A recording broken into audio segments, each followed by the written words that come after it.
Me, my property. I lost my property. You lost your property. Was that a cool regime? You lost your property to what? I lost my property. What happened? One midnight. From the west coast of Africa straight down to the sandy beaches of Ghana, going in Mr. Celebrity. Okay, so this morning we're going to be talking about Operation Recover or Loot. Now, the President of the Republic of Ghana, H.E. John Dramani Mahama, as part of his campaign message, said that he was going to establish this particular committee or commission or whatever it is, I don't know, Operation Recover or Loot, to recover loots that the ex-government, were engaged in. And this morning, Honorable Rockson Dafeamekpor, the South Dai MP, has bemoaned the ex-administration for saying that Operation Recover or Loot overall is illegal. Then he made some serious claims, some of which included the fact that if Operation Recover or Loot is illegal, then it means that President John Mahama, as well as his government, is also illegal because the mandate was given to them by Ghanaians. He also asked questions like the free SHS that is currently in existence, whether there is a law in this country that protects the free SHS. As far as we are all concerned, there is no law that protects free SHS. There is also no law that protects one district, one factory, one village, one dam. They are just presidential initiatives. You understand? Go for oil. That's Baumia led. What law? Which law is protecting these particular projects? So I don't want to take the steam off Honorable. I'm going to leave you so that you listen to everything that he's saying. But the question still remains: is Operation Recover or Loot legitimate? Anyways, before we go, please do not forget to hit on the subscription button. Please do hit, leave a like, and please, if you can, leave a comment and share the video so that others will get to watch this particular video. I'll catch you on the flip side.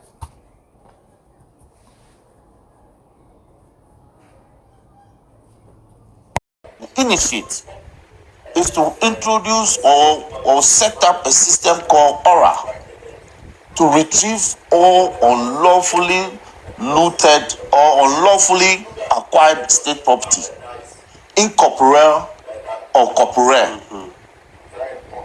And upon the people believing in such a manifesto promise, decided to give him the mandate. Then he comes to office, initiates a program in that direction, and we say what again? It is illegal. Yes. Then we are saying that the government in place is illegal. You are not in a cool regime. Yes, and I'm saying that due process is not what NPP says it is.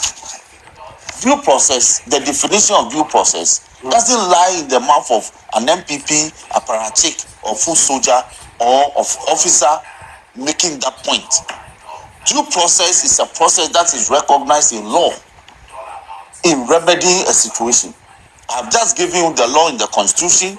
I've given you the law in an enactment of Parliament that is in existence. That this process has been initiated to remedy a situation. I've given you the instances under Section 1, Section 2, Section 3. And let me ask this. The immediately outgone government promised to do 1D, 1F in this manifesto. They were voted into power. They came to roll out that program. We spent a colossal amount of public money in it. Where is the law backing 1D, 1F? Where is the law? Where is the law backing one deal, one district, one factory? Where is the law? It was a mere government policy. It was a government program. They introduced what they call one village, one dam. Where is the law? We spent millions of dollars and millions of Ghana cedis in what had turned out to be shallow dams that drive in the rainy season. Where is the law backing one village, one dam? Where is the law backing one constituency, $1 million? We pump money into that, set up what we call the development authorities, Coastal Development Authority, Middle Belt Development Authority, Northern Development Authority, and the ministry called Ministry of our Kumsi's ministry. Special development initiatives. Special initiatives. Hey, and that money that they were going to spend on their computers. Millions of Ghana cedis into that ministry's activities because it was supposed to be implementing one constituency, $1 million. Where is the law? In Kenya, there's a law backing constituency development projects. Where is your law in this country? There was no such law, but it was a government policy program. You pursued it. When the Galamsey issues got to a head, you put together a program called Operation Galamstop. We put millions of Ghana cedis into it, pretending that we're going to remedy the situation in our rural areas. When you made this point this week, that's Asifwa, the Otafo MP said, this Operation Vanguard was constituted with state actors, the police and the military. So hold on. Yes. Let me answer him.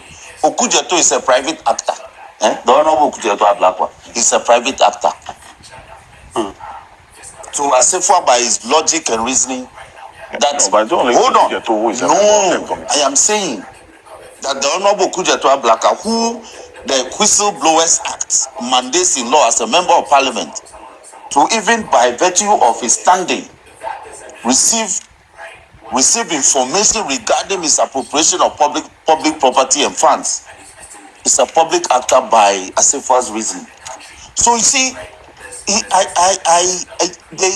are just making this complaint. But Okujeto is there. But the others. Why? Martin Pebu. And by virtue of being in this committee, he's become a public officer. He is not receiving salary. You see, as a public officer, it's not always that you receive salary.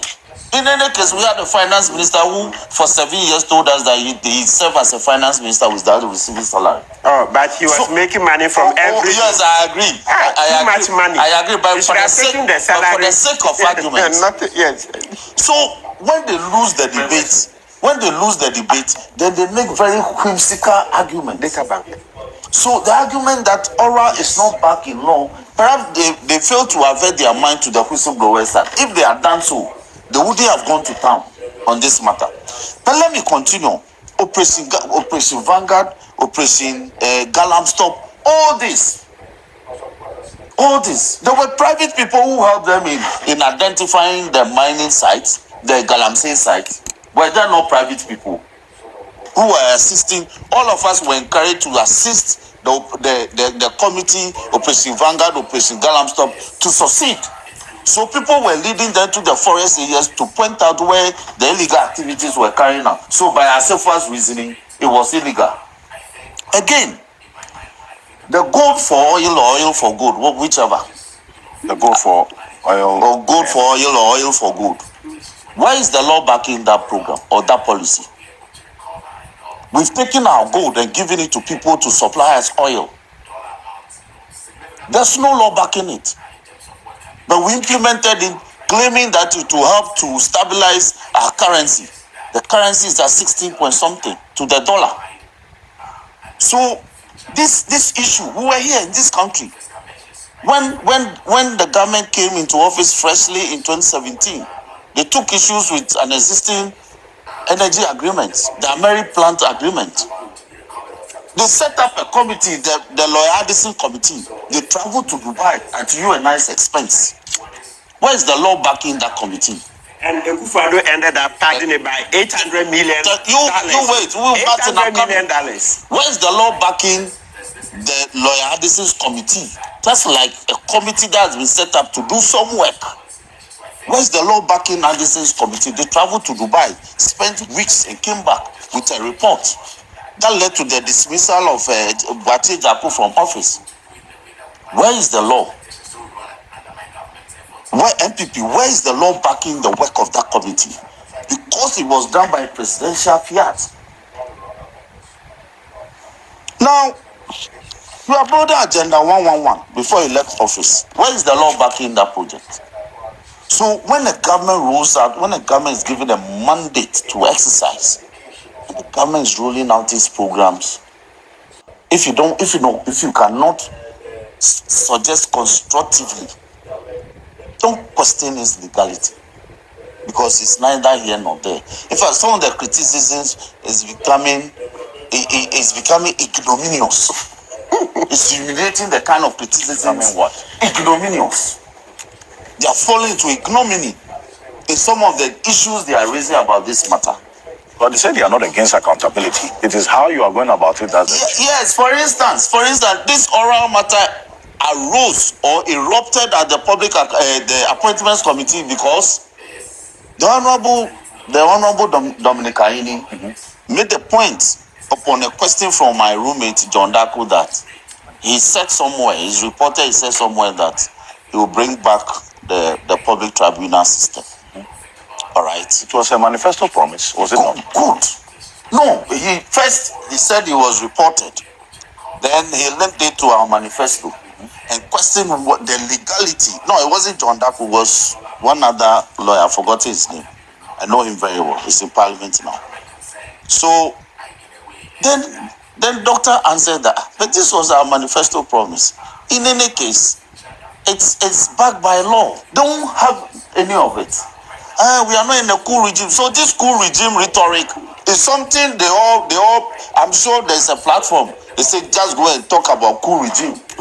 That in PNDC, the CDR, PDC, and all that. And yet in our constitution, Article 140, let me see. I think it's 142. With your leave, quickly. Because you see, they try to bastardize everything when really the law backs what is being done. In the Constitution especially. The Constitution Article 42, 142, 1. There shall be established in each region of Ghana such regional tribunals as the Chief Justice may determine. It's upon the determination of the Chief Justice. That is the Chief Justice that creates courts. May. So she's not really. No, he or it she's says not about the shall. The shall. 2. A regional tribunal shall consist of the Chief Justice, 1 chairman, and C, all that. In our Courts Act, as variously amended in 202 and 203, from in sections 23, 24, 25, 26, 27, 28, 29. That's part 4 of the law. It's a whole provision on the work of the regional tribunals, their trials, and all that appeals when the decisions are made, all that. So whole regime. Hold on a bit for me. No, I'm just making an announcement now. I put out earlier, the last 15 or so minutes we've been off Facebook. I see so many of your messages on that. We're back on Facebook now. Apologies for that breaking the transmission on Facebook, but we're back right now. We've been streaming on YouTube all the while, so apologies. Yes, please. Yes. So the establishment of regional tribunals, it's a matter that's grounded firmly in the Constitution. In fact, we should be asking the Chief Justice, why should I refuse to do her constitutional duty under Article 142? We should be rather posing that question to the CJ. So it appears that the NPP is, there are some senior officers of the NPP, as soon as they hear anything about tribunals, they fall into a state of trepidation. They fall into a state of trepidation. You think so? Trepidation. Otherwise, why would anybody be talking about we are not in a coup regime? Me, my property, I lost my property. You lost your property. Was that a coup regime? You lost your property too. I lost my property. What happened? one midnight, between 12 midnight and 2 a.m. Some operatives in military regalia and police regalia, fully hooded. You couldn't see who was who. Hey. They had covered their faces. Yes, fully hooded. Armed to the teeth. Came with some persons. They claimed to come from. They came from state housing. That me had built on state housing land, government land, a land that I was given by chiefs that I did legal work for. Young man in the law, 2010, 2011, and was building. So this happened in June 2017. 2017. I love Yabobia Sama for one thing. He stood by me. He was supposed to have traveled to Kumasi that morning. He didn't go. He stood by me. Made every call possible in the world. He was MP for Adenta. Yes. So this happened in Adenta. Yes, Frafa. No, nobody will listen to him. So he asked me, you Rockson, but whose toes have you stepped on? God, this thing, and they demolished houses of my other colleagues who are also NDC guys. The chap I share wall with, who is an MPP, when they touched his wall, he made a call, they left his house. As I speak, the place has been cordoned off. We heard that they were about to give it to, they were giving it to some Chinese people. It's there like that. 8 years. And your house was demolished. Was that a military regime? It was not. Other people Raymond Archer you seek to find out who these I took evidence of the military vehicle that came, the model, the number plate. I inquired from the military. I sent the evidence. He said this vehicle is not known to them. The vehicle that was with military armor plate and painted in camouflage. That's how it's called. The military said they don't have records of that. Yes, I said armor. Sorry? In their fleet. Amongst their fleet of vehicles. But it happened. And when the then CEO, one Ampophone, I hear he was brought from the US to come ahead. When he appeared before the public committee, he had no answer.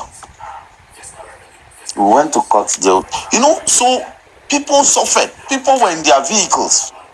At traffic lights, they will be dragged out of their vehicles and the vehicles taken under the suspicion that it was a state property. So, like I said, you should be lucky you have Aura that is doing this decently, methodically, and just inviting information from people. You should be thanking your God that you have Aura, and that our boys are not on a rampage, beating people up in offices or dragging them from vehicles and other properties they suspect belong to the state or have been converted as a state property. So by all means, let us provide suggestions to make orals work better. But don't make the mistake that and submit that it's unlawful. I've been to court over 10 times in the past 8 years. The Supreme Court mostly, and the High Court. If I disagree with a matter, I make my point, I go to court. I lost some, I won some.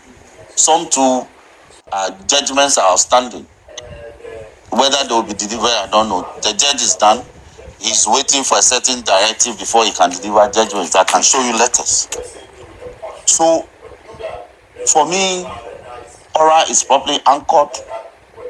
The attempt to as it were, bastardize these operations won't hold because they are on terra firma.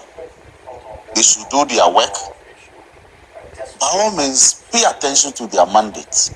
My brother John Daku, pay attention to the mandate of Aura. It's not a tribunal. It's not.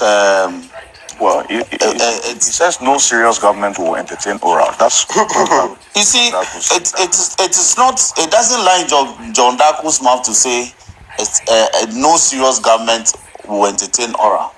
It's a government program contained in our manifesto, and we are rolling it out. We are gathering information. You've just been told that they receive information from nearly 1,000 people. 1,000 petitions actually came. Yes, you see, the law says disclosure, so they are disclosing information. A body appropriately so established in law will now interrogate those investigations, those disclosures, as we speak. So there you have it. Honorable Rockson Dafeamekpor. As to whether oral is legitimate or it is not, I would say that Ghanaians support it. And once Ghanaians, or majority of Ghanaians support this, it doesn't matter. What is important is that people that have looted public funds will be investigated. Plus, the oral team cannot prosecute anybody. They cannot make any arrest. You understand? All they are supposed to do is, take a little bit of information from the general public. So you watching me, if you believe or you think that, somebody is holding on to public property, or somebody has taken some things that do not belong to that person, you have every right to report to the oral team. Why are some people afraid? Why are some people afraid? Is it that people are hiding certain things? Anyways, I still remain Mr. Celebrity. In time, we will see its legitimacy. And when, it is properly constituted and is backed by law, and you walk into your house, you will see whether you have the opportunity to run or not. Ghanaians are watching. I still remain Mr. Celebrity. Please do not forget to hit on the subscription button if you have not done it yet. Leave a like. Please share the video so that others get to watch this. I am out.